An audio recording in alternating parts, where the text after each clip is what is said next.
Welcome everybody to Radicalized, where truth survives, and we got your back. I'm Heidi Kuda.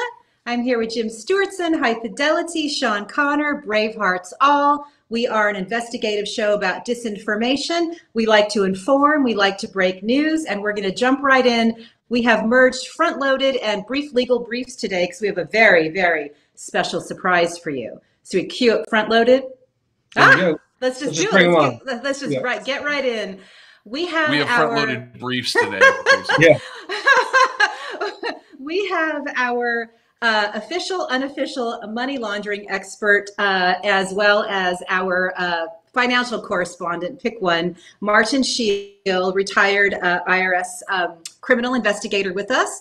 And the reason we brought Marty in, we thought was very important. We have some news to break because the Klepto Capture Task Force has been busy, and we're going to jump right in. Marty, what can you tell us? Well, thank you so much for having me on again. I appreciate the invitation and being here. I wore my blue blazer today because I woke up feeling nautical, knowing that we're going to be talking about super yachts. So before we get into that, though, shouldn't it be a green jacket? I'm sorry to. Oh well, no. Well, that's the Masters tournament, but the blue. We were talking about the Masters. The blue blazer goes, I believe, on any super yacht. I've never been on one. I'm a wannabe yachtee. And so I was hoping that if somebody out there is watching who has a super yacht, might want to invite me on, since I know how to dress for it. I even got my dress. It's buttons. The gold buttons, yes. And I promise, since I know how to dress, I also promise not to ogle any of the supermodels that might be on the super yacht. I'll behave myself. But I think anyway, they come with purchase. That aside, we have some sanctions activity this past week that I wanted to get into. And first up is a guy a Russian oligarch by the name of Konstantin Malyofiev. Yes. Mr. Malyofiev is a major Kremlin propagandist, owns and runs one of the most popular television stations in Russia, has opened up other similar type television stations in Bulgaria, Greece, and spreading the Russian Kremlin line of disinformation, etc.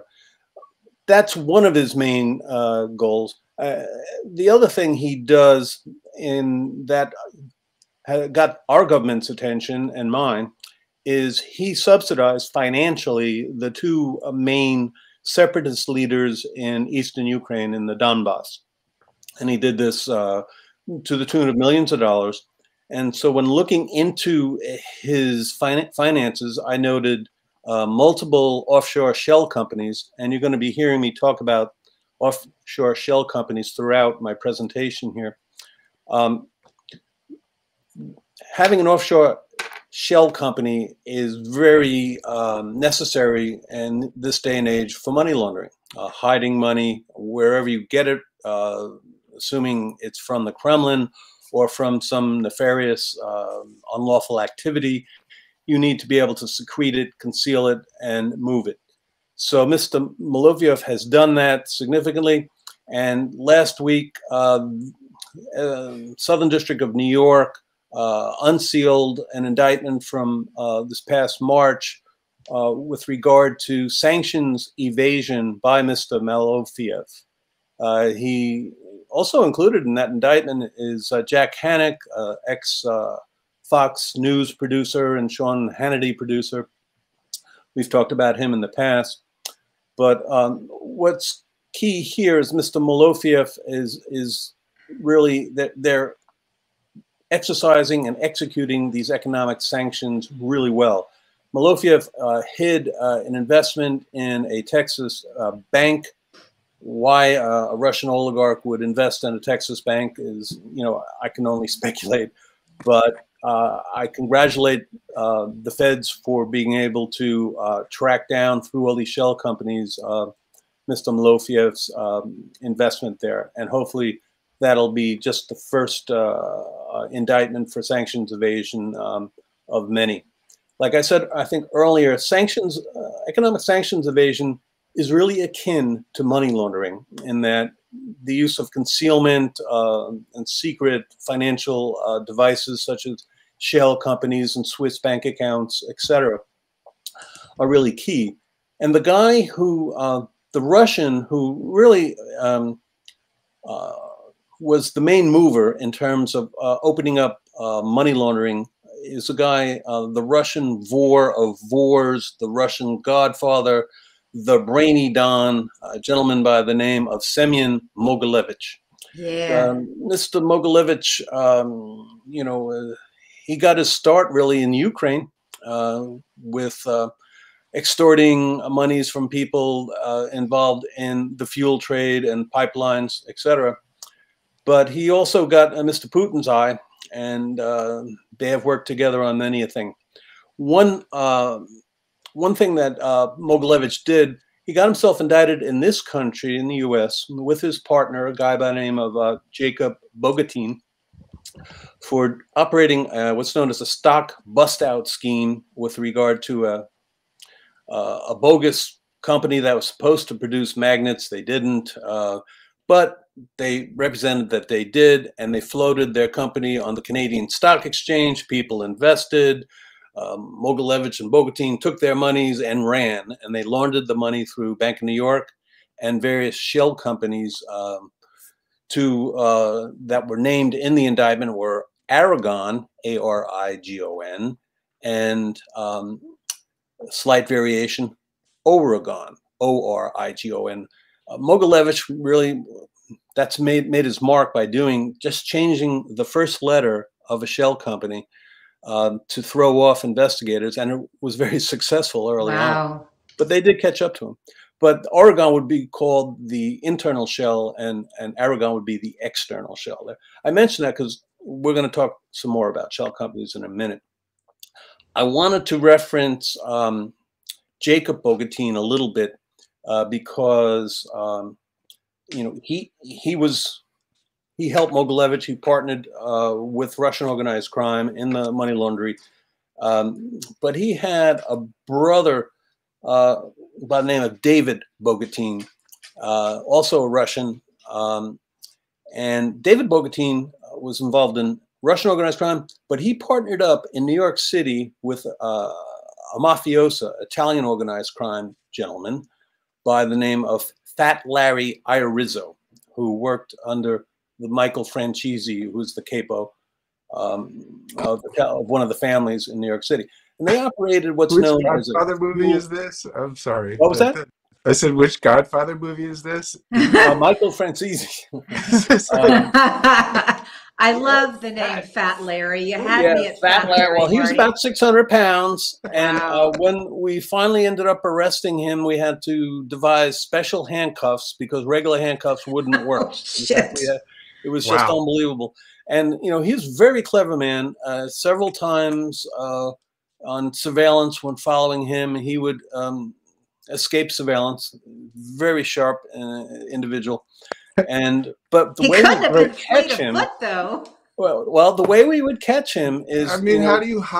Okay, yeah, we would just find out what the best Italian restaurant in the area was, and we would almost always find him there, sitting behind a giant platter of pasta and just gobbling it down.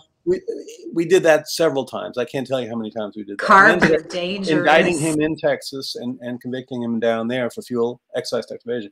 Wow. Anyway, when Bogatin and Iorizzo got together, that represented one of the first marriages between Russian organized crime and Italian organized crime.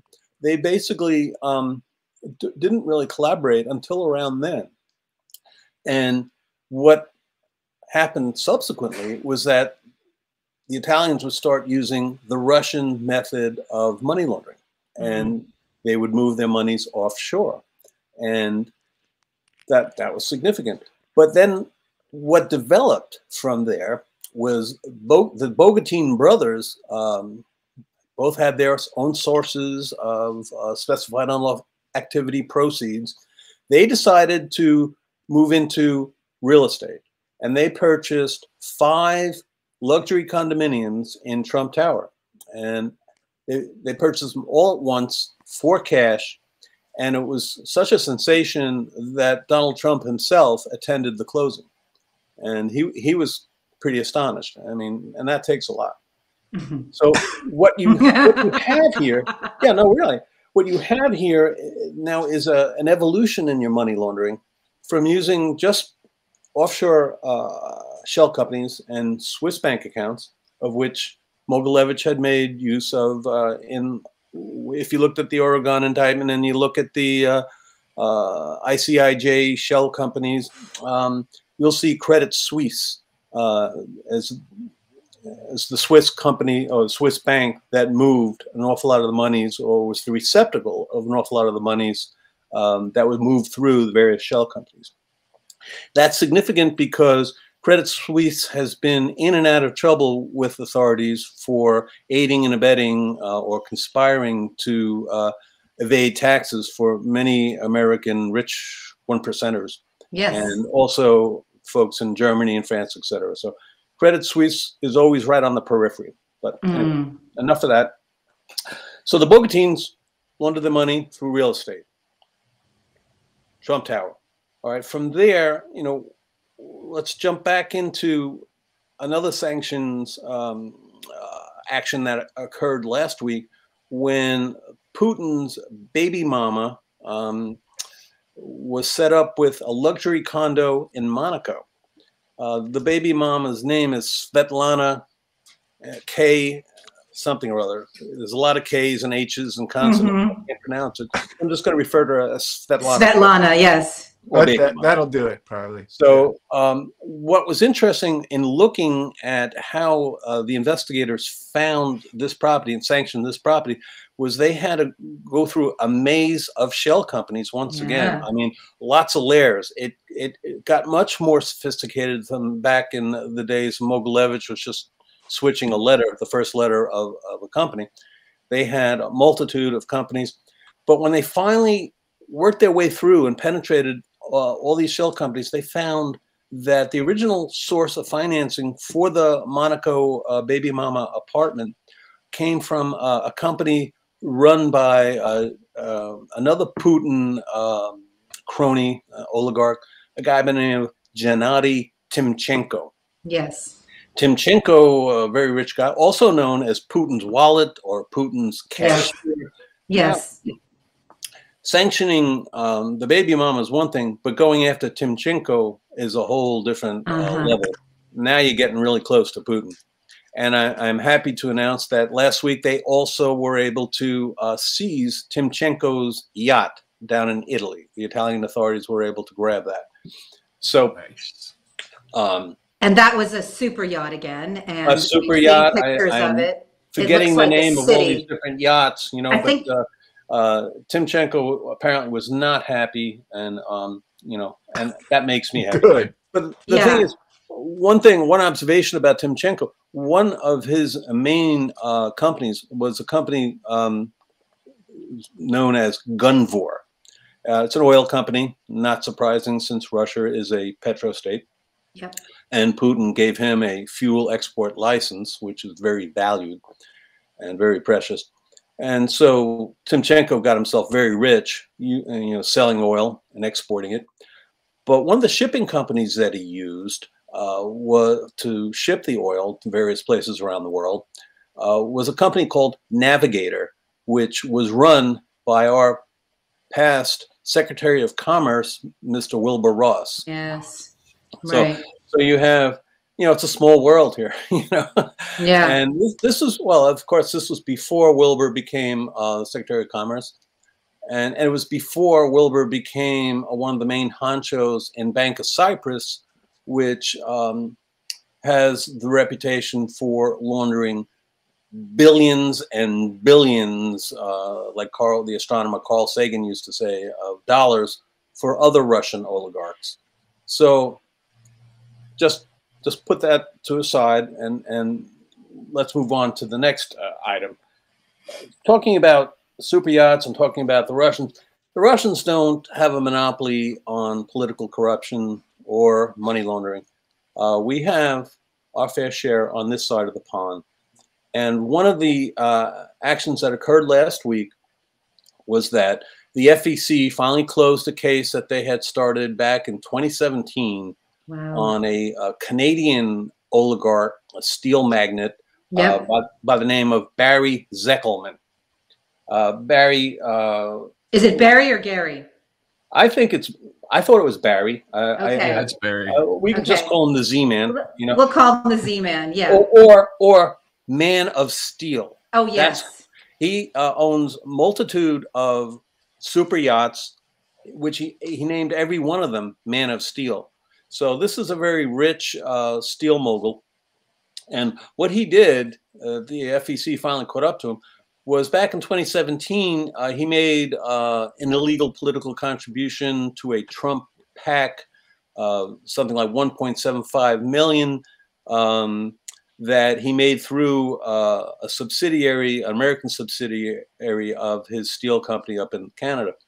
And that 1.75 million got him a private one-on-one meeting with the Donald, wherein he lobbied the Donald to tighten up steel tariffs on all of Mr. Zeckelman's competition.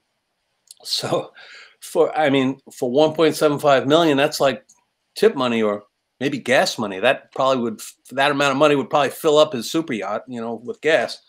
And 5 years later, he gets fined $975,000.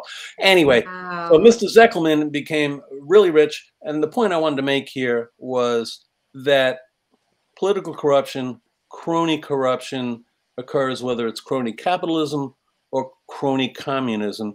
Doesn't matter, what political system it is. Money talks, and this is what happens. Mr. Zeckelman has multitude of super yachts, just like all the Russian oligarchs have. There's really just no difference. And I'm hoping that, the enabler legislation that's currently pending, we talked about the enablers for these various other oligarchs setting up, these shell companies in the UK, particularly. We have the same type of enablers, bankers, lawyers, accountants, financial consultants here in this country.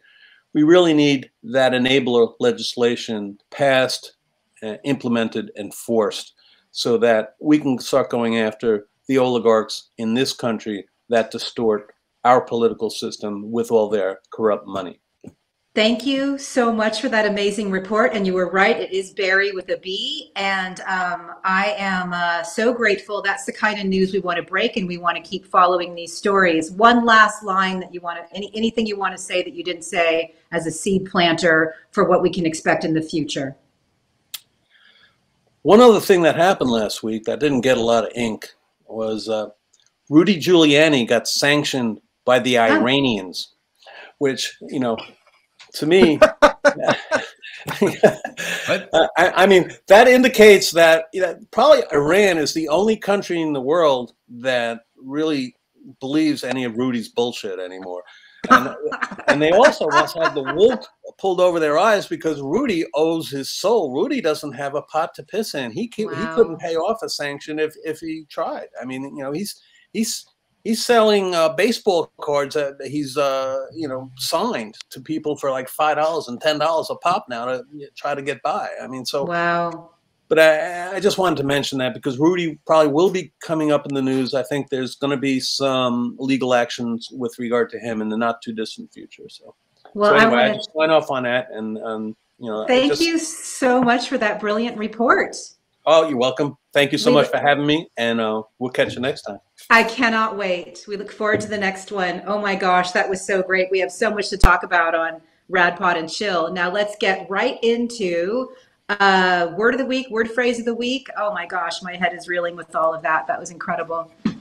Just one thing I need to talk about Semyon Mogilevich real fast. A lot of people are like, hey, he's this Russian mafia guy. Don't forget, he's got citizenship in Israel, and that ties into Netanyahu. Netanyahu's in the trial for corruption, right? So we're talking about a transnational mob here. That's what we're talking about. And what's great about what Marty just said is he's connecting all the dots, and we can go ahead on our next Radpod and Chill. We'll talk about all those people he mentioned and all the dots that they connect to. It's not just Giuliani, it's Trump, it's Mercer, it's Bannon. Oh my gosh, DeSantis, like all these guys. Oh, I love it. All right, so moving on to word phrase of the week. Word phrase of the week this week is syncretism. That is spelled S-Y-N-C-R-E-T-I-S-M. What is syncretism? Syncretism is an amalgamation or an attempted amalgamation of cultures, religions, or schools of thought. You basically take a bunch of ideas, smash them up into a ball, see what happens. Here's why it's important. Jim. So this relates to our guests, who I'm extremely excited to have on today. Syncretism is often used by dangerous people to cause undue influence in others. And the way syncretism works is they start with something that you already believe in, whether it's God or Jesus or crystals or whatever it happens to be. And they use that as a way to pull you into a different and more subversive ideology by incorporating your beliefs into what it is that they're trying to sell you. And it works really, really, really well. And we'll actually see a pretty incredible example of it from Elizabeth Clare Prophet, who basically would QAnon be a part of this thing here? Oh, QAnon is the ultimate syncretic operation.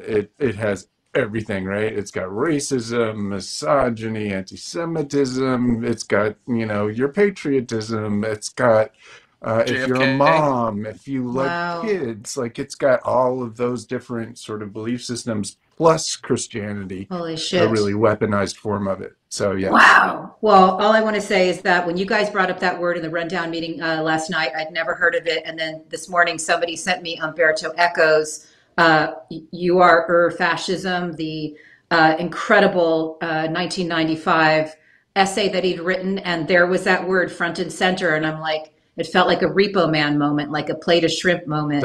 That's what fascists do. That's what fascists do. This is a wonderful opportunity, though, to introduce the two guests that we have coming up. It's so exciting. We are going to, Jim, why don't you go ahead and just be the one to introduce them, because you put this show together. Oh, sure. My friend Joe Szimhart, who is an expert on cults. He's a former member himself. Joe and I met through Dr. Stephen Hassan, cult expert, on Twitter. He's a mutual friend. And so I knew Joe that way. And then when I saw Michael Flynn reading a theosophical prayer in a Christian church, the very first person I went to was Joe Szimhart, who said, yep, that certainly looks like theosophy. Wow. And so we started getting into it. I put a video together, and we'll see it one more time if people have missed it. Yeah. And I met Sean Prophet that way. I had a video of his mom. Sean Prophet is Elizabeth Clare Prophet's son. And we interacted, and he's a great guy. I went on his podcast, and I'm really looking forward to this conversation. It's going to be fascinating. The biggest experts in the world on, I think, a very important subject. Several cults in general, syncretism, as we're talking about right now, and this specific strain, which seems for some reason to have very significantly affected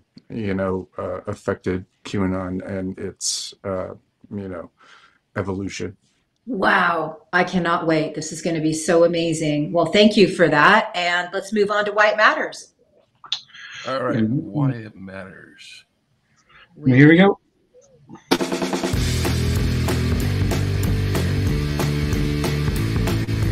Why does it matter? Why does it matter? Why High Fidelity? It's just stunningly beautiful work, Sean. Let's go. All right. So I'm only doing 2 stories this week because I want to get to Sean and Joe as fast as possible. So the first story is Old Code Never Dies. And this is a story about how the IRS finally, after 70-some years, is replacing their legacy assembly code that helps run their databases for taxes in the United States. Assembly. Assembly, yeah. If you know Assembly anything about is computers, just one step above actually programming in electrons. yeah, it's really everything's in it's hex. pretty close. Is it the It's computer machine version of language. hieroglyphics for the dummies out there, me being one of them? It's ancient, Yeah, right? you could say, yeah, it's ancient. I mean, it's the original. Okay. But really, why this is important is because it leads us to talking to something about technical debt, right? The IRS has a lot of technical debt. They don't have the funds they need. They don't have the equipment they need. They don't have the power they need to go after large money people because of technical debt. And one could even say, as we're talking about technical debt, that the attack on our country, the attack on democracy, is utilizing technical debt to chip away and erode our systems. Wow. Mm-hmm. Guess who else is using technical debt as a weapon? People like Peter Thiel. Because they go to places like the Defense Department and they see a whole shitload of real technical debt. And they come in there with smoke and mirrors and fancy user interfaces that don't really have very much behind them. And they basically psyop the fucking generals to think that this guy is going to clear up all their technical debt for them, when in fact all he's doing is tapping into their systems, taking their data and repackaging it for them. Anyway, there's some you used the technical term debt for creaky ass databases last night, which I really, really like. So you're saying that Palantir is going in to solve a problem that's not really there? Yeah. Wow. It's the whole. I mean, look, there are some things that it actually does. You know, it's been doing something for 11 years, and it has real software that does real shit now, because it's had the benefit of all this free data from Facebook, from the government, from law enforcement. Like, he's got fucking everything, and the government relies on him. He's too big to fail at this point. Oh my God! Wow. And given his complete lack of loyalty to any sort of democracy, you kind of wonder who else has access to that data. I mean, we know he's got Ehud Barak and Jeffrey Epstein's company Carbine. What's he doing with that data? Right? Wow. Guy's shady as hell. That's It's a big story. It's not that he doesn't like have any democracies at heart. He hates democracy. Yeah. He says that freedom and democracy are incompatible. Yeah. That's a quote. Mm-hmm. Yeah. Oh, and to bring up what Marty said about corruption, the former prime minister of Austria, who had to leave office because of corruption, is now working for Peter fucking Thiel. Mm-hmm. Yeah, buddy. Yeah. Okay. All right. So moving on. This is a good one. Next story. We're moving on. Next story is GOPF. That's right. The GOP, the Grand Old Party, will no longer be the Grand Old Party. Instead, we're going to start calling them the Gathering of Putin's Friends. Good old Putin friends. Yes. Good old Putin friends. Yeah. Why? Because at least 6 members of the U.S. Congress have voted against backing up NATO and giving aid to Ukraine in the face of the genocide. What was the number? It's like 63, right? It's like a big number. Well, there were 6 in the Senate and a whole hell of a lot more in the House. Thank you. Right. And then 37 voted against a statement supporting NATO against Ukraine. Basically, the GOP has turned into a bunch of Putin's fifth column. But if you watch our show, you already knew that. Yep, that's right. Yeah, Martin, just start calling them the GOPF. It's called the fifth column, man. Well, I like both. Yeah. What were you going to say, Sean? No, I'm not. They're not. Oh no, either or fit. Yeah. Yeah. Well, what I think is very important, and I'm going to say this until I'm silenced at some point. What Martin Shaw said, this is exactly the kind of stuff that we need to be using against them. This is what we need to be using against them. And once we get through the interview, when we wrap at the end, just remind me, I need your guys' help with something on defining something. Okay, well, that was amazing and really important. And as much as I want to see brief legal briefs, we gave Marty the floor. So is that correct? Briefs. Front-loaded briefs. You guys are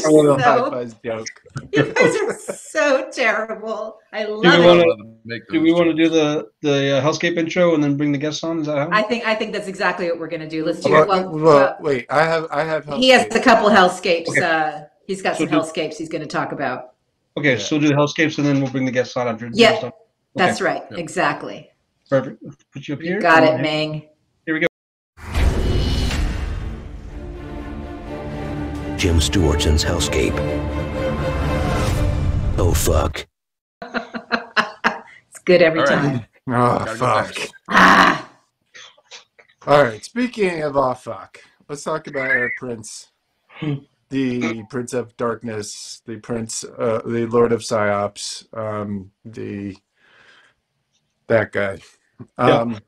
Laura Logan came to my attention recently because Mike Flynn was promoting a gala or something with Laura Logan spewing big lie propaganda for $50 a head in the depths of Florida somewhere. And just got me so mad. So I made a video showing a contrast between Laura Logan's coverage of Eric Prince and Keith Olbermann's coverage of Eric Prince at around the same time. And I think it's instructive in a number of ways. It's, a little disturbing for those who are sensitive. Yeah, here we go. Blackwater USA has been called the largest private army in the world, but little is known about how it operates. Mr. Prince operated his companies in a manner that encouraged and rewarded the destruction of Iraqi life. For example, Mr. Prince's executives would openly speak about going over to lay Hajis out on cardboard. I'm an American working for America. Anything we do is to support U.S. policy. Well, I mean, obviously, to hear the term murder and Blackwater in the same sentence is no great surprise, particularly to people who've been following the history of this company. It's been at the center of some of the worst violence in Iraq, killing civilians repeatedly. 5 of its men are going to be tried on manslaughter charges. Some of the words that are commonly used to describe your guys, at the risk of making you angry. Eric Prince, according to the lawyers suing Blackwater, could be eligible for murder charges in both Virginia and the state of North Carolina under existing law. Blonde gorillas, cowboy attitude, reckless, arrogant, aggressive, excessively aggressive. It's not an accurate allegation. John Doe #1, former Marine, quote, I personally observed multiple incidents of Blackwater personnel intentionally using unnecessary, excessive, and unjustified deadly force. Why is there this perception, do you think, that exists about Blackwater? General misunderstanding because we've not been able to communicate what we do and what we don't do. And then we have his forces deployed in Iraq as part of a war against a Muslim nation that George Bush characterized as a crusade. You've not seen anything that gives you cause to think that? Any evidence to support any kind of egregious, malicious, intentional wrong behavior.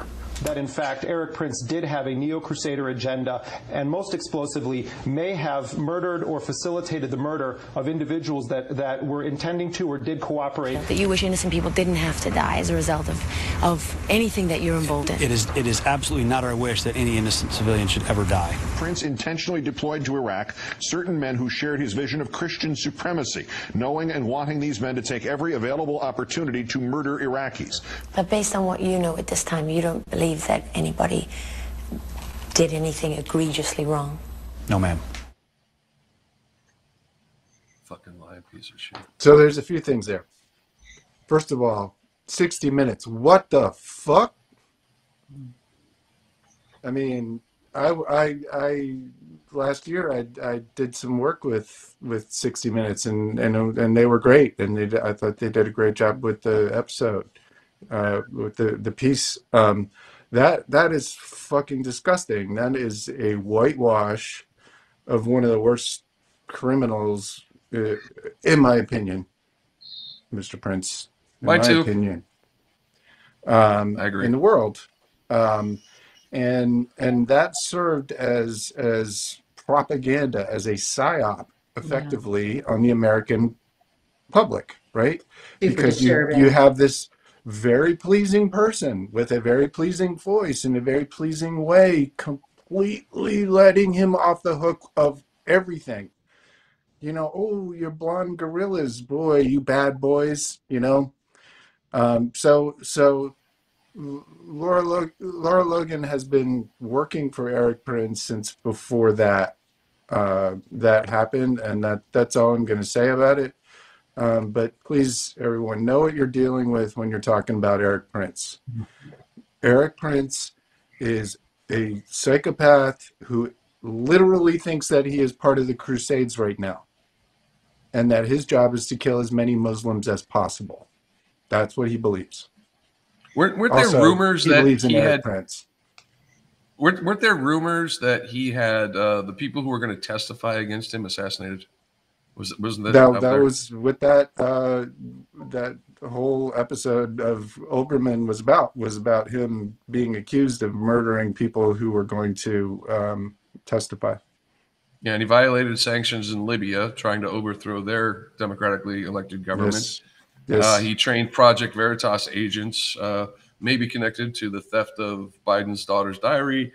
Yeah. Listen, we could do many shows on Eric Prince. Let's move on right now. I wanted to briefly, but importantly, mention my friend Gal Suburban on Twitter. She is at gal_suburban.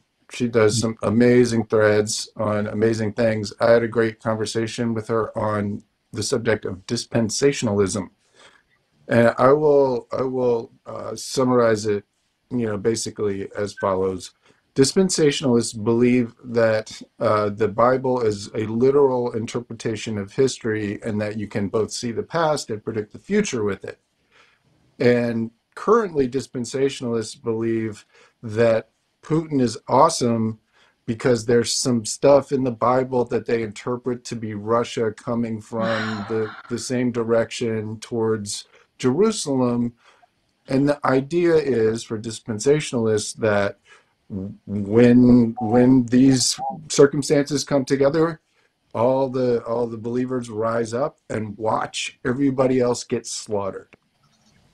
Am I going to be able to watch it? Yeah. It's fine. Let's go ahead and do as Dave directed. Let's pray for healing. Let's pray for unity. Let's pray that this would be an opportunity that the This Lord is on January 6th. for His glory and for healing in our nation. So let's go ahead and unloose the lines and unloose the prayers. All participants are unmuted.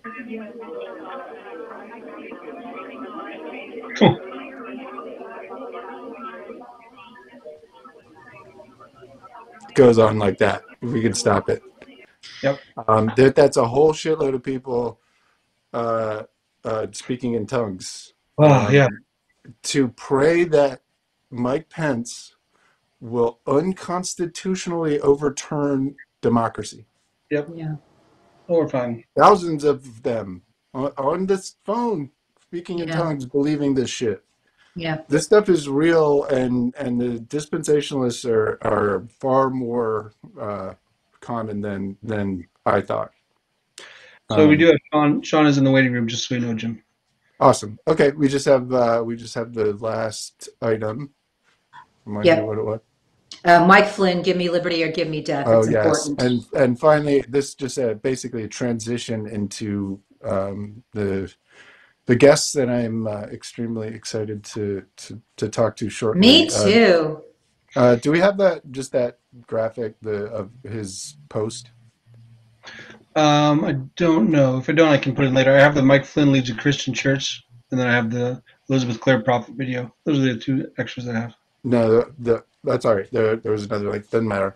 Mike Flynn posted both on his CNP organization, America's Future website, and on Telegram, a screed that compares their plight to Patrick Henry and the revolution and his famous speech, "Give me liberty or give me death." Mm-hmm. And I've been saying for a very long time, look, QAnon is a ticking time bomb. It is a whole bunch of people who are basically waiting to something, right? And historically, that something is not good, right? You can think Waco or Jonestown or a whole bunch of other things. Thank God, Cut, the cult that we're going to talk about shortly, did not end up like those did, but it certainly could have. Yeah. So I'm just saying that, over and over again, as many times as I can, arrest Mike Flynn. He's going to get a lot of people killed, and he already has. You know, the unfortunate thing for me, having worked with you for so long, is you continue to be right about things, and I just need people to listen. You continue to be right. Whenever you do these warnings, we always say, God damn it, you were right. So please, whoever's listening. One thing that's great is months ago when we had Marty on, he said, these are the things that you need to do. This is what the Justice Department needs to do. The reason we had him at the top of the show is because they're doing what he said needed to be done. So we are seeing action, and we do hope that these arrests that we so desperately need for the people who are trying to overthrow our government actively do come in. In the meantime, what's coming up right now is so incredibly important. Do we have Sean and Joe both here? We got Sean here. Okay, great. Let's make an intro with Sean. Okay, well, as Jim said, we have Sean Prophet. Lovely to see you again. Sean, it's so great to see you. I'm so happy to be here. Great. And it's so nice of you to come. I know you have a family obligation later, and it's lovely that you took the time out to do this. Sean not only hosts his own podcast, as Jim mentioned, he is the son of Elizabeth Clare Prophet. He also at some point was the heir apparent to her cult. And then Sean had his own wake-up moment, and you were able to get out, de-radicalize, and dedicate much of your life and your work to spreading the message on what your story is. And Jim, you know, you guys met cute on Twitter at one point, and the rest is history. Yeah, I was so happy to have met Jim, and I was so glad to have you on my show as well. And it's just, we talked about doing this, and it was short notice, but I'm here, and we're glad. You know, I can't wait to talk to Joe Szimhart either. I'm out of communication these days with people, as you know. Yeah.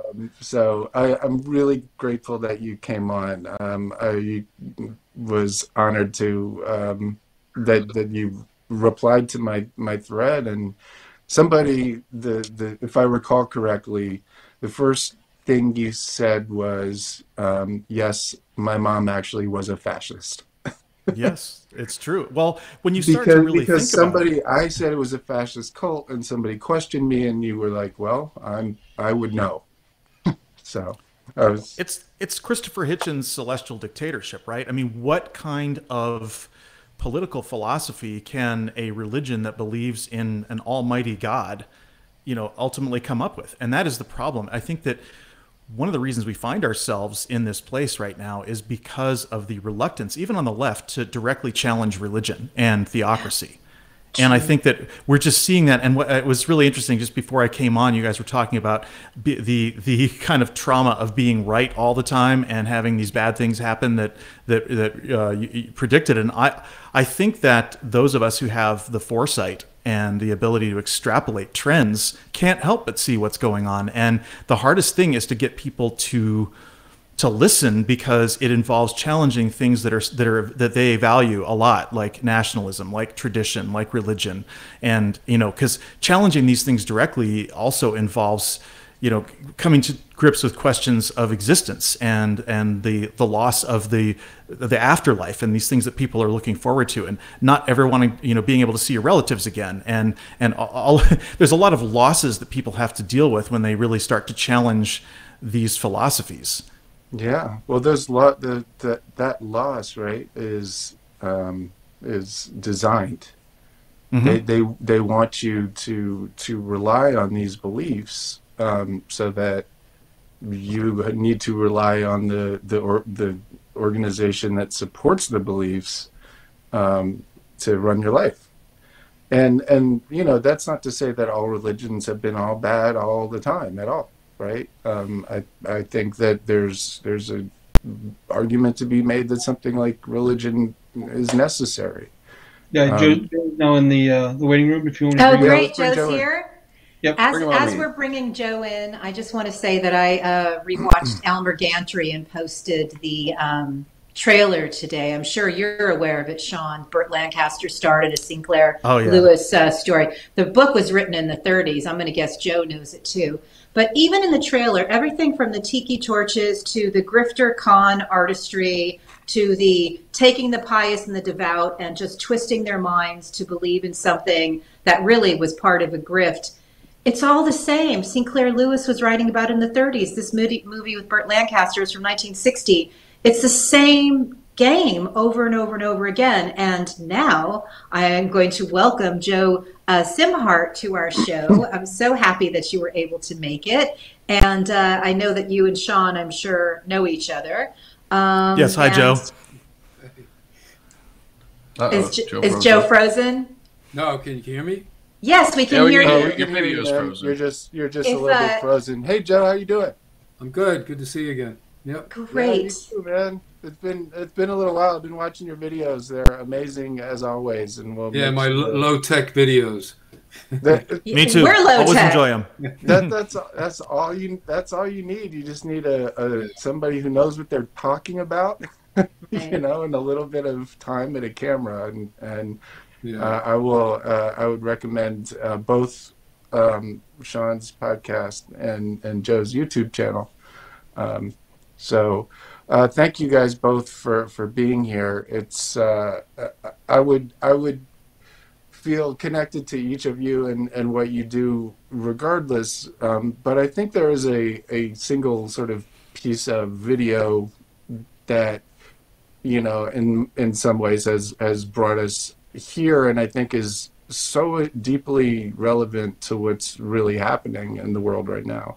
And before we cue up that video, can Joe just introduce himself with just a couple lines so our viewers have context? Because we know who you are, we watch your work, but let's just make sure everybody understands how wonderful it is to have you here. Thanks for inviting me. Yeah, I'm Joe Szimhart. I'm in southeastern Pennsylvania, and I guess the reason I'm on the show is I'm deeply involved in cult research and how that works throughout society, from micro cults, meaning one or two people. A cult of one is like someone that's schizophrenic. Wow. But basically, if someone with delusions is convincing someone else about their delusions, now you have a follower. You've got the beginning of something we call a cult or a religion. Wow. Of course, delusions can be useful. They're not always useless or harmful. But I've been at this for quite a while, and I started a search back in the 70s, and I got into Theosophy, the Agni Yoga Society, which led to Sean's parents' group, the Church Universal and Triumphant, which combined teachings of Agni Yoga and this I Am activity that I was pursuing at the time in Santa Fe, New Mexico. So by the time I found the Church Universal and Triumphant, I was already in, so to speak, because I had read the I Am books and the Agni Yoga books. And then by the end of 1980, I bailed out of the group after a lot of struggle, psychological, skeptical, spiritual, if you will. And I began to research what happened to me. And I started reading all I could get my hands on, and I started helping other people to leave groups like that in the Santa Fe area. People that said, you were part of the I Am, why aren't you in it anymore? And I would talk to them, and without knowing too much, I was pretty successful in educating them to take another look. And wow. Fantastic. Yeah. Boy, do we need your expertise. Yes, Sean, now I think this would be the perfect time to run that video so we can get comment from these guys. If we have it. Thank you so much, Sean. For running the Mike Flynn? Yes. Yes, okay. please. Yes. The one with the subtitles. Mighty I Am presence. I am here, O God, and I am the instrument of those sevenfold rays and archangels. We are your instrument of those sevenfold rays and all your archangels, all of them. And I will not retreat. I will take my stand. I will not fear to speak, and I will be the instrument of God's will, whatever it is. We will not retreat. We will not retreat. We will stand our ground. We will not fear to speak. We will be the instrument of your will. whatever it is. Here I am, so help me God, in the name of Archangel Michael and his legions. I am freeborn, and I shall remain freeborn, and I shall not be enslaved by any foe within or without. In your name, and the name of your legions, we are freeborn, and we shall remain freeborn, and we shall not be enslaved by any foe, within or without. So help me God. God bless you. God bless America. Thank you very much. So, wow. As some basic context, right? That's General Mike Flynn, who says he's a Catholic, reading a prayer by Elizabeth Clare Prophet. Not just reading it, though. The important thing is that, well, he wasn't reading it. He was leading them in a chant of it, right? Which to them, given the subject matter and where it comes from, is heresy, right? And that seems to me a very, a very bad thing to a believer, right? To kind of force or coerce somebody into doing something that you don't believe in. I was, like Heidi said, I was just curious to hear directly from each of you, probably starting with Sean. What was your reaction when you saw that? Well, I can certainly say it was really freaky because I believe I was there during the original recording of that. I was the sound man and video man for my mother, and I was in charge of the whole department that used to produce these videos. And so I would have been there, and I don't remember it directly, but seeing that, it was like, oh my God, how could this have been picked up by these right-wing nutcases? And then at the same time, the realization, well, I guess my mom was kind of ahead of the curve on that, right? And I did discuss this in a lot of depth on my podcast, which is called The Radical Secular. I co-host that with two other guys who are great. And the episodes in question, the one with you, Jim, is episode 72, A Theocracy of Disinfo. And that's a good, it's, if you look in the show notes there, you can see exactly where this is. And we talk about it and we break it down. And then there's another one, episode 66, called The World's Most Destructive Organization, where we talked about Facebook. And in that episode, I also I did like about a 10-minute breakdown on that prayer and exactly what it means and the whole, what it does to you psychologically when you believe that you're following the will of God, which is not a good thing. And maybe Joe can speak to that, right? But I think that it was shocking, but then not so much because like as I said to you on Twitter, this has been my realization that this belief system and other totalistic belief systems like this they have nowhere to go but toward fascism. Wow. Right. So important. Right. Yeah. So Joe, you were there with me during that whole journey when I was when I was like, wait, holy shit, 7 rays. Wait a second. Just the a little bit of the backstory of how I figured it out. I want Mike Flynn arrested. I'm not shy about that. And so I watch all of his stuff to see what he's doing. And I heard him say something about archangels and 7 rays, and it didn't sound very Christian-y to me. So I started Googling, and sure enough, it's Theosophy. Now, the thing about that is I was already I had spent months looking at Theosophy because it's all up and down QAnon. Like throughout the fiction, many of the cult leaders and cult members are kind of IM adjacent, if not, involved in the cult. And so I thought it was very significant that the person in charge of QAnon basically was saying this particular prayer. Joe, what was your... I didn't realize at first that Flynn was using, or that Flynn used Elizabeth Clare Prophet's actual prayer. I knew that there was, because I wasn't there and I don't recall all of that. But my take on it was that Elizabeth Prophet, along with a lot of other channelers and Theosophists and people of that ilk, they believe that they're in touch with God or with some deity or ascended masters or whatever, and they have that power to bring about the spoken word. Now, in Church Universal and Triumphant used to say that the most powerful force in the universe was the power of the spoken word. That's saying a lot. And in a way, she's only putting regular prayer on steroids. I mean, if you look at prayer in general, it's invoking God to do something for you, like having God on a leash or like a dog on a leash. You send it out, you give it a command, and it brings something back to you. For instance, you want healing, so you pray for healing. You send the angels, you send the God out. And so people are used to doing this kind of stuff, and you can ramp it up, so to speak, with something called decrees. People very commonly use affirmations as part of the whole New Thought movement. We've had that going on for at least 100 years and 150 years maybe. Phineas Quimby started this New Thought idea that you could put on the mind of Christ, and if you said something very positively with no doubts, you would be healed. You would gain great fortune. All of these good things could come to you if you maintained a very positive framework.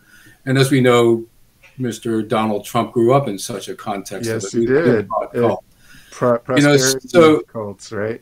Right, yeah. Name it and claim it Christianity is a big part of that. And that's the kind of Christianity that Flynn was addressing. Those people are already involved in name it, claim it under that particular denomination. So, there's variations on this theme. It's just that, Elizabeth Prophet was maybe at the high end of commanding God, in the sense of misinterpreting that particular passage in Isaiah 45:11, command ye me. So speaking of that, I think we have a great example out there. I just have one more video I want to show, if that's okay, because I think it's relevant exactly to this. It's about reincarnation and about her being Martha, the reincarnated, housekeeper, basically, of Jesus Christ. And if we have that video, Sean, I have some questions on that one too. We do have that video. The other Elizabeth Clare Prophet videos, right? Yep. Okay. Thanks, Sean. He's our secret weapon, secret sauce. Reincarnation was the ongoing awareness of Jesus' teaching to his disciples. It was a given. I know this not only because it is in that scripture in Matthew 17, you can read it for yourself, but because as I became older, first of all, not having found Jesus' teaching in all the churches in our hometown, studying the scriptures, calling to Jesus, asking him questions, and he answering me in my heart and speaking to me and unveiling to me the mysteries of life all my childhood and teenage years. But it wasn't until I met Mark Prophet, about the age of 22, when I was a student at Boston University, that I had quickened in me the memory of my experience with Jesus. And Jesus opened my eyes that I could see that I had been his disciple, Martha. At the time he was on earth, Martha was the sister of Mary and of Lazarus, whom he raised from the dead. Not only did he quicken in me the memory that I had studied with him, I had cooked, I had kept that home where he visited and went for retreat in Bethany, but he quickened the memory of the teachings that he gave to the disciples and the inner circle of initiates. What Wow. the hell? So I see that video and I can't believe that she actually believed that. One thing I can tell you is that I was present at a session where my mother was hypnotized. It was at her house in Malibu, and she actually had a hypnotist come over, and I was there to record the session. And that is where I believe that she, for the first time, got the memory of being Martha. And we know very well this idea of repressed memories is bunk. And I just have to say on the face of it, the idea of reincarnation, it's insulting. Like, it's insulting that anybody believes this. And especially with her claiming that this is in the Bible. I mean, I'm continually, the further I get away from this, it's been about 30 years now since having. It's syncretism in its purest form, right? She's saying very specifically, listen, this is in the Bible, go look it up, right? Reincarnation is in the Bible, go look it up. So now that you believe in reincarnation, now you can believe that I am reincarnated as this specific person, right? Yeah, I think, Jim, anyway. I think more importantly, whether it's in the Bible or not, because you can drag all kinds of stuff in and out of the Bible, as we know. Yeah. And it takes really a scholar to kind of suss out what things are actually being said in there. And even then, you don't really know. However, if you look at her delivery, and I was just watching it again, she speaks with a lot of confidence. Yeah. And this is very important with channelers, and she was quite skilled at it. It's almost an art form.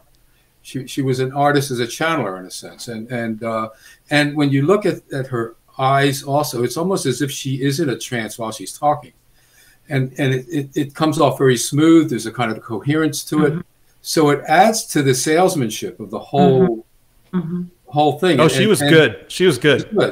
And so, if you know, the idea of a confidence man, the word con man comes from yes. And so she was able to gain a lot of confidence from a certain crowd of people, which led to her cult following. And she was quite good at it. You know, I have to give her credit for that. I was watching, and I was raised in the church and in Catholic church. And first of all, she's very beautiful. Your mother is very beautiful. That's like the first thing that I noticed when I'm watching her. But the cadence, that hypnotic cadence, what you were just speaking of, I could feel that, and I could see why people feel it. And my question, Sean, is, did she believe it? Because when we talk about the Elmer Gantrys or the Trumps or any of the charlatans, most of the people that we are watching, you know, Madison Cawthorn, just thanks to God, was able to miraculously walk, in the last video. And the grifters are pretty easy to suss out, but it seems to me your mom believed it. Am I right about that?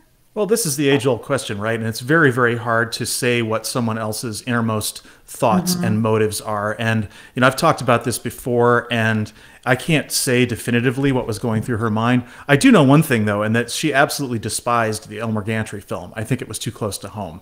Interesting. And, you know, she despised it. I mean, she did. It wasn't just that she didn't like the film. It's like, oh, I didn't like that. She thought that it was, you know, the fact that it even existed, that it was like satanic, that it was just, you know, an attack on messengers of God and people who spoke, you know, who God spoke through. And she believed that this was her calling, and my father as well. Is that you know, they were the two witnesses. They were the mouthpieces of God for Earth, and they also really, really held on to this whole persecution complex. You know, the stuff in Revelation about the two witnesses being dragged through the streets of the great city and shamed and their bodies disgraced and so forth. You know, that she really felt that persecution complex. And so I think this is not just her. As I got out of that organization, I started to realize more and more how widespread that psychology is throughout all of religion. And this is why I want to reiterate again, you know, this business about how religion enables fascism, and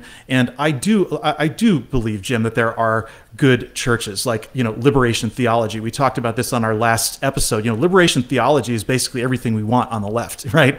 And yet that is very, very a minority point of view within religion. Most religion is patriarchal, and it is capitalistic. It is hierarchical, and so I think that this idea, you know, the idea of divine revelation, the idea of prayer, those two things, and you know, along with the idea of the afterlife and reincarnation or heaven or whatever, these are the enablers.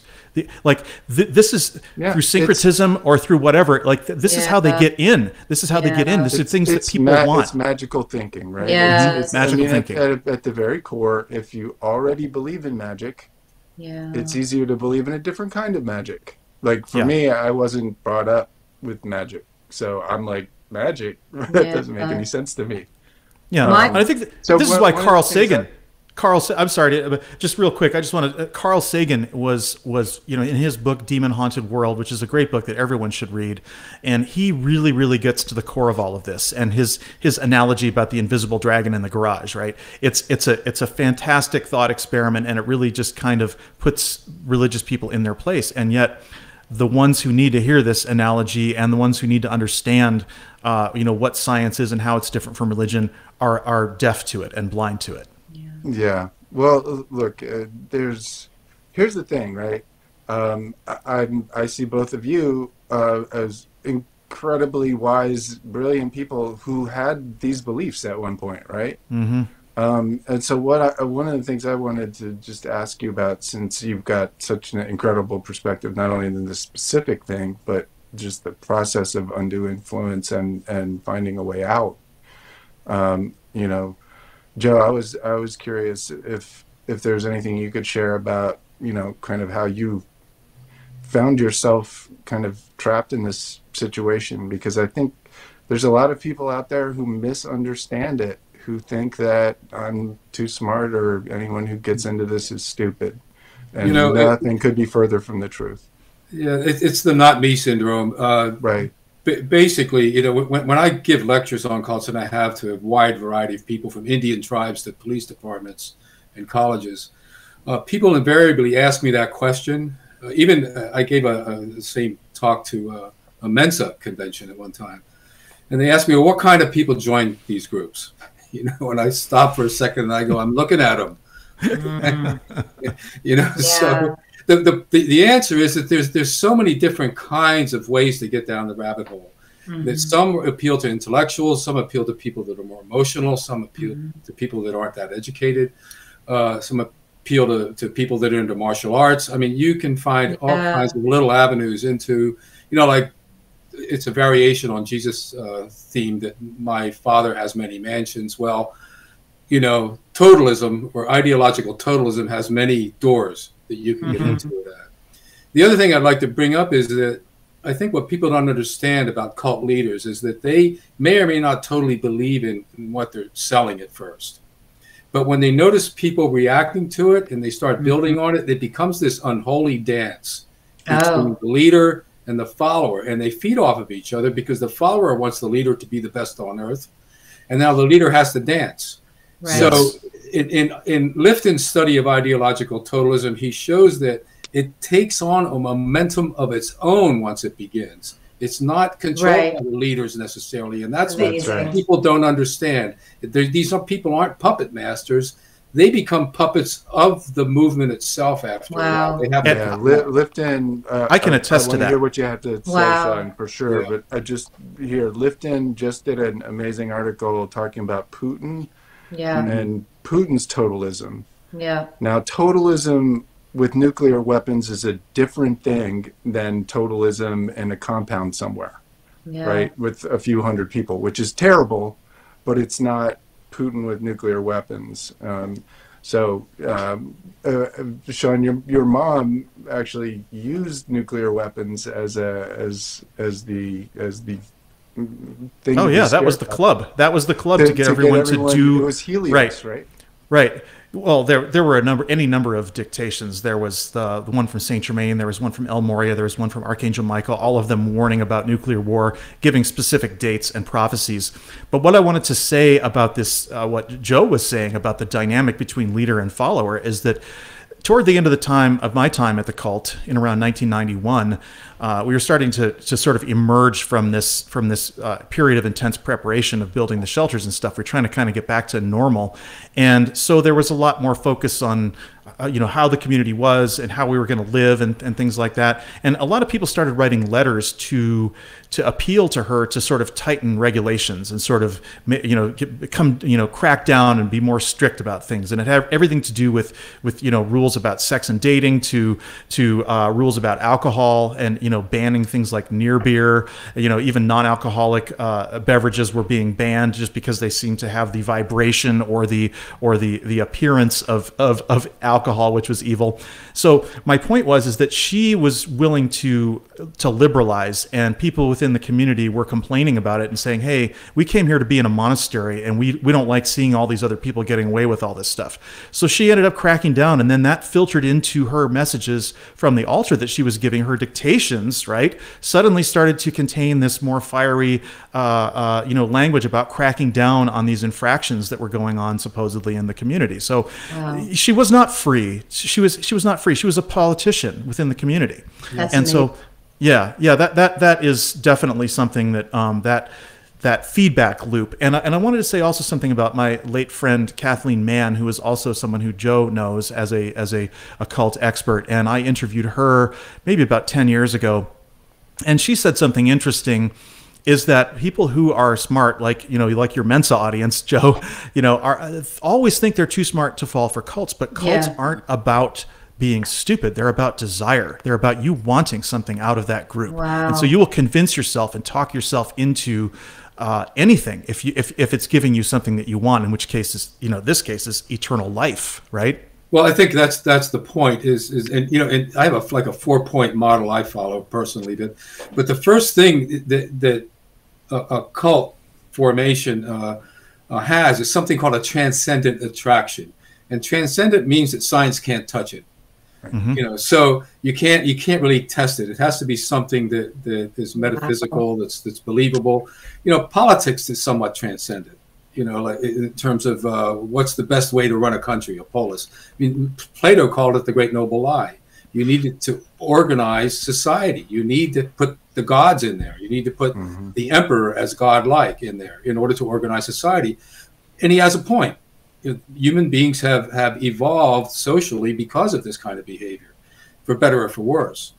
But we do get the worse sometimes. Yes, and why one of the reasons I was so excited to hear what you guys had to say, and I've already learned so much from both of you.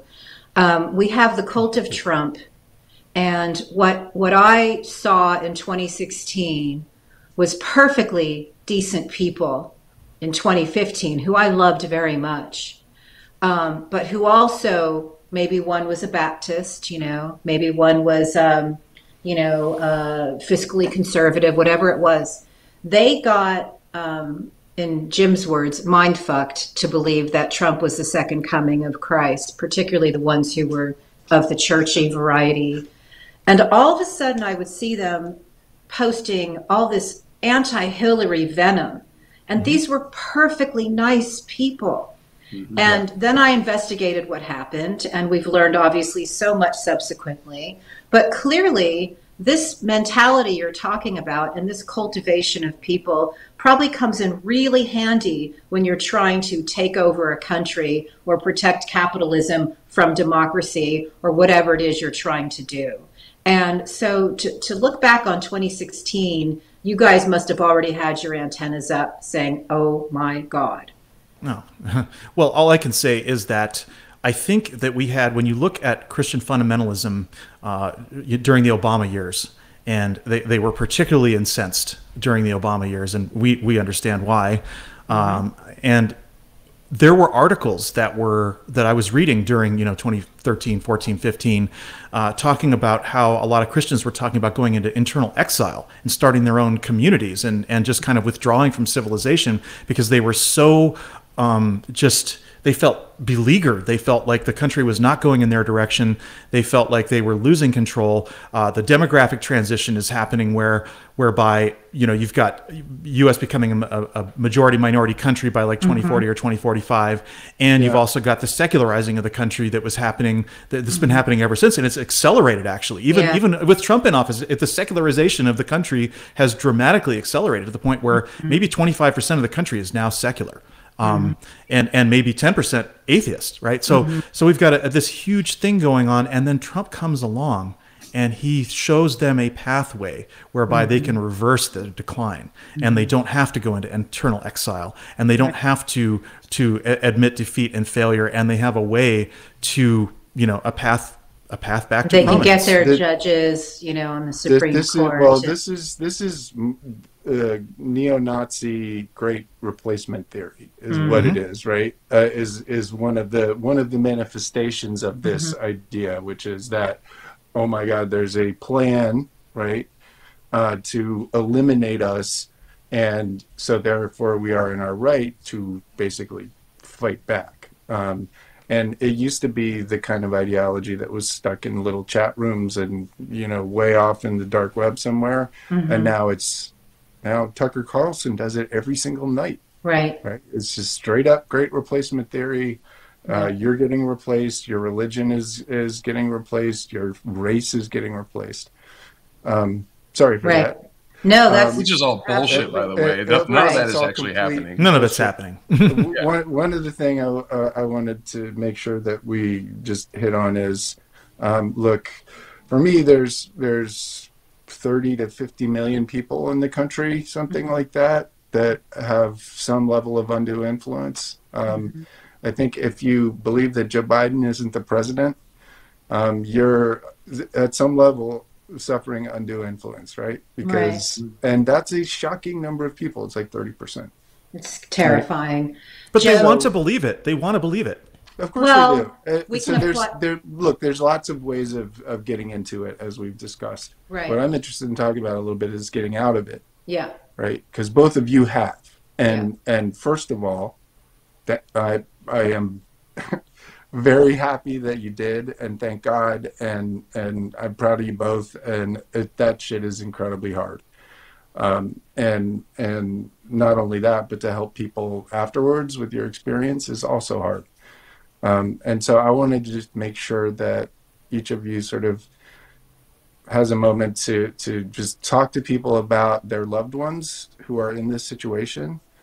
And just any advice you have, I'm not talking about a big plan or anything, just any advice about how to think about somebody who's in this situation. Go ahead, Joe. Yeah, sure. Well, the first step is to maintain rapport, some kind of communication, even if you have to be somewhat hypocritical and bite your tongue till it bleeds, you know, and not shove articles in their face and send them links to websites that you want them to look at. I mean, that's just going to put gasoline on the fire once someone is involved in an ideological totalistic system.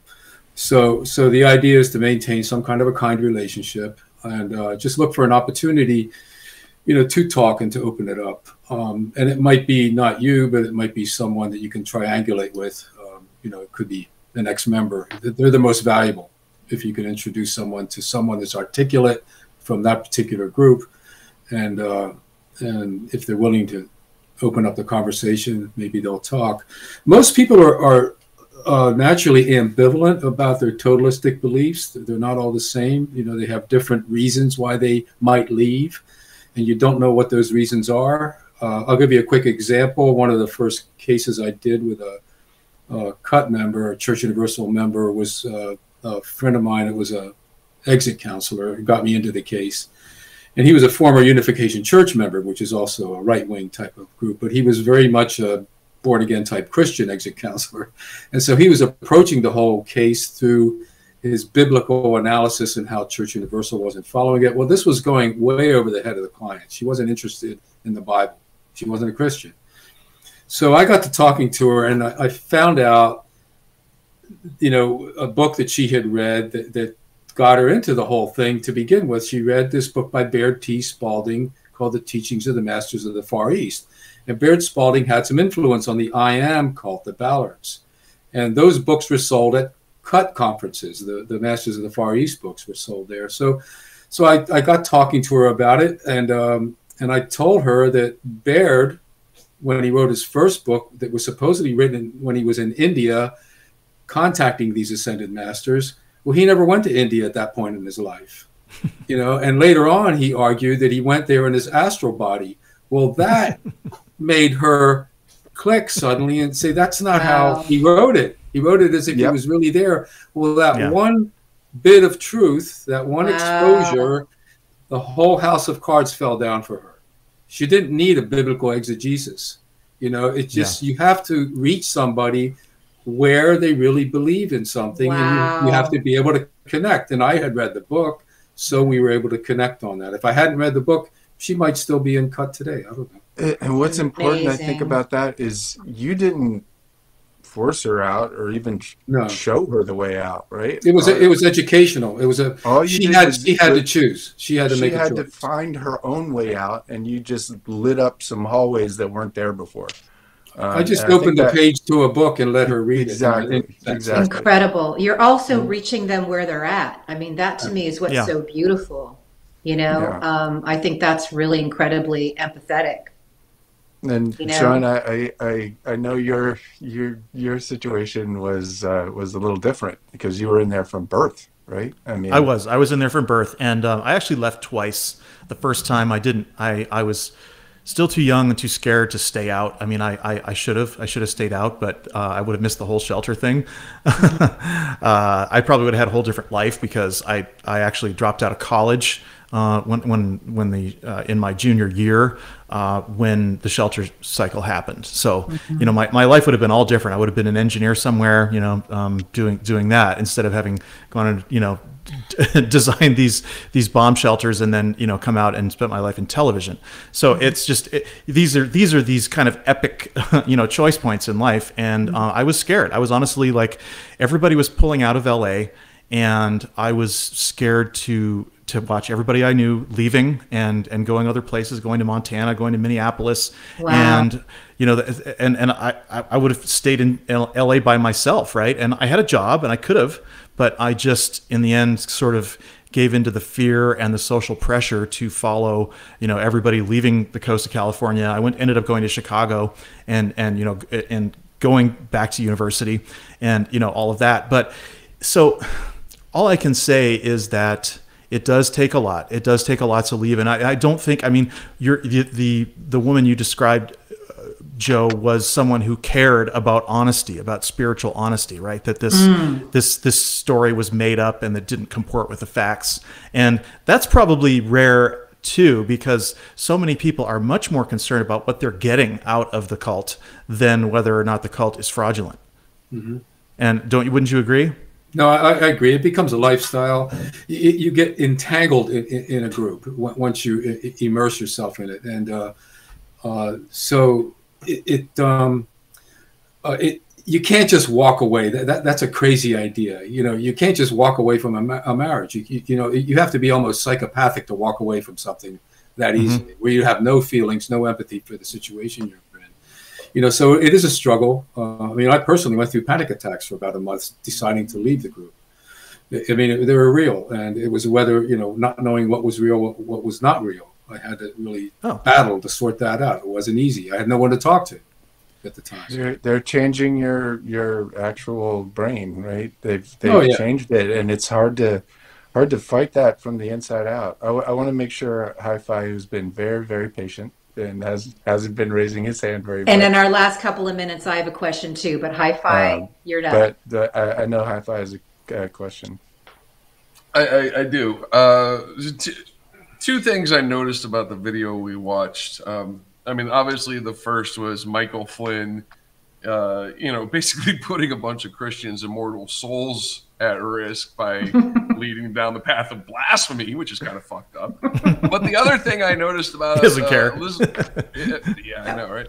But the other thing I noticed about Elizabeth Clare Prophet, your mom had a lot of shiny gold and gemstones on, bro. And I have to ask you, every single cult I've ever seen, like Tony Robbins, all these scammers and these mega church pastors, blah, blah, blah, Joel Osteen, there's a lot of financial chicanery and bullshit going on. Was that happening with your mom? Because I'm pretty sure it's happening with Mike Flynn with the fucking T-shirts and all the bullshit he's selling, right? Well, you know, I will say, well, what I would say is that, you know, what we sold, our products, our tapes and our books and our, you know, all that kind of thing, those didn't make the kind of money you need to sustain the size organization that we had.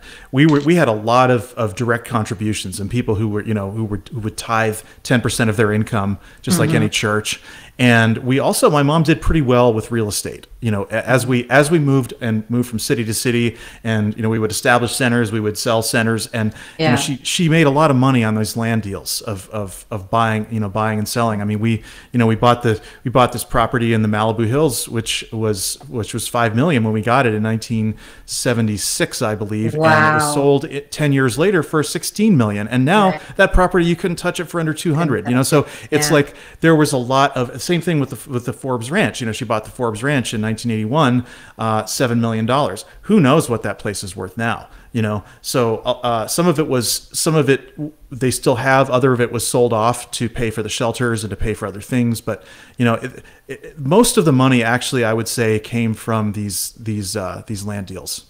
It's an important question, because I know you were able to actually get out when you saw your stepfather committing what you felt to be a criminal act, and that was the light bulb for you, correct?